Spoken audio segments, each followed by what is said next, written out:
Assalamualaikum warahmatullahi wabarakatuh. Perkenalkan, nama saya Diana Cemata Sabila dengan NPM 24082602119. Di sini saya akan mempresentasikan mengenai antivirus, yaitu obat yang digunakan untuk menangani infeksi yang disebabkan oleh virus. Virus ini merupakan mikroorganisme yang memiliki karakteristik berbeda dengan bakteri. Virus dengan dapat berkembang biak secara mandiri seperti bakteri, tetapi membutuhkan sel host untuk melakukan replikasi. Karena itu, pengobatan infeksi virus juga berbeda dengan pengobatan infeksi bakteri. Pada infeksi bakteri, kita dapat menggunakan antibiotik, sedangkan untuk infeksi virus tertentu, kita dapat menggunakan obat antivirus atau antiviral. Dalam pembahasan ini, saya akan menjelaskan 6 bagian utama, yaitu definisi antivirus, target kerja antivirus, mekanisme kerja, golongan darah, dan contoh obat, indikasi, serta efek samping dan edukasi. Yang pertama, definisi antivirus. Antivirus adalah antiviral, merupakan obat yang digunakan untuk menghambat atau mengendalikan infeksi yang disebabkan oleh virus. Hal yang perlu dipahami oleh antivirus berbeda dengan antibiotik. Antibiotik bekerja terhadap bakteri, sedangkan antivirus bekerja terhadap virus tertentu. Virus memiliki struktur dan siklus hidup yang berbeda-beda. Oleh karena itu, tidak ada satu jenis antivirus yang dapat digunakan untuk semua jenis virus. Setiap obat antivirus biasanya memiliki target tertentu dengan siklus hidup yang ingin dihambat. Virus pada dasarnya membutuhkan sel host untuk bereplikasi. Virus akan masuk ke dalam sel menggunakan berbagai komponen sel host untuk menghasilkan komponen virus, kemudian membentuk virus baru dan melepaskan diri dari selnya. Antivirus bekerja dengan menggunakan salah satu tahapan tersebut. Tujuan terapi antivirus bahkan selalu langsung membunuh virus, seperti konsep membunuh bakteri dengan antibiotik. Antivirus lebih sering bekerja dengan menghambat replikasi virus, sehingga jumlah virus dapat dikendalikan dan sistem imun tubuh dapat membantu mengatasi efektif. Jadi sederhananya, virus masuk ke sel, melakukan replikasi, menghasilkan virus baru. Antivirus akan mencoba menghambat salah satu tahapan proses tersebut. Penggunaan antivirus juga tergantung pada jenis infeksi. Beberapa infeksi virus dapat sembuh sendiri karena sistem imun tubuh bantu mengendalikan virus. Namun pada infeksi tertentu, terutama infeksi yang berat atau memiliki resiko komplikasi, obat antivirus dapat diperlukan. Target kerja. Selanjutnya, target kerja antivirus. Untuk memahami cara kerja antivirus, kita perlu memahami terlebih dahulu siklus hidup virus. Tahap pertama adalah achievement atau perlengketan. Pada tahap ini, virus menempel pada reseptor tertentu di permukaan sel host. Tahap berikutnya adalah entry, yaitu virus bagian tertentu dari virus yang masuk ke dalam sel. Setelah masuk, virus dapat mengalami proses uncoating, yaitu pelepasan genetik virus dari kapasidanya.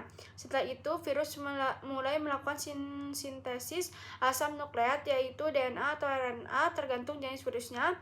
Kemudian virus juga melakukan sintesis protein untuk membentuk komponen-komponen virus baru.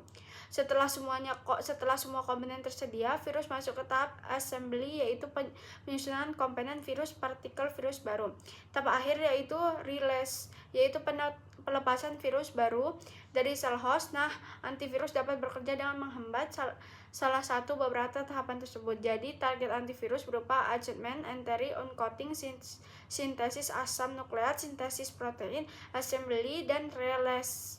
Dengan memahami hidup virus, kita bisa lebih mudah memahami mengapa setiap obat antivirus memiliki mekanisme yang berbeda. Untuk mekanisme kerjanya, mekanisme pertama adalah menghambat virus ke dalam sel. Beberapa obat dapat mengganggu proses achievement atau entry sehingga virus tidak dapat masuk ke dalam host dengan efektif.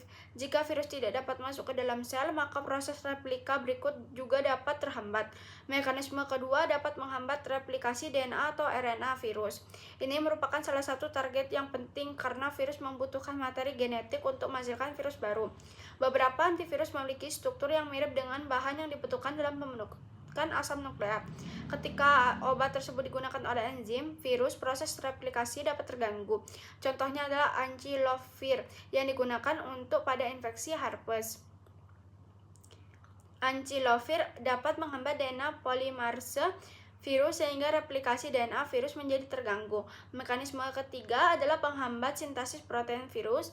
Virus membutuhkan protein tertentu untuk membentuk partikel virus baru. Jika proses protein terganggu, virus tidak dapat membentuk partikel baru secara optimal. Mekanisme berikutnya dapat menghambat pelepasan virus dari sel. Contohnya adalah obat golongan neuraminidase inhibitor seperti oseltamivir. Obat ini digunakan untuk influenza dan bekerja dengan menghambat neuraminidase virus sehingga pelepasan virus baru dari sel host dapat terganggu. Jadi secara umum kita dapat meningkatkan mekanisme antivirus sebagai menghambat masuk, menghambat replikasi, dan menghambat sistem sintesis protein, menghambat pelepasan virus. Golongan dan contohnya, contoh pertama ada nukleoside atau nukleotida analog. Salah satu contoh adalah acylfluorophore. Acylfluorophore digunakan terutama untuk infeksi yang disebabkan oleh virus herpes. Obat ini menggunakan proses aplikasi DNA virus.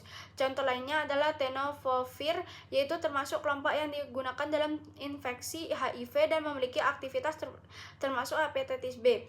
Kemudian digolongkan reverse transkriptase inhibitor.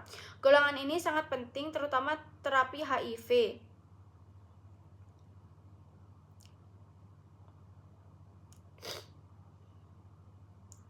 Kemudian ada neuraminidase inhibitor, contohnya oseltamivir. Obat ini digunakan untuk infeksi influenza, bekerja menghambat neuraminidase, yaitu enzim yang membantu pelepasan virus influenza dari sel terinfeksi. Selanjutnya ada protease inhibitor. Protease merupakan enzim yang dihidupkan oleh HIV untuk memproduksi protein virus menjadi bentuk yang matang dan fungsional.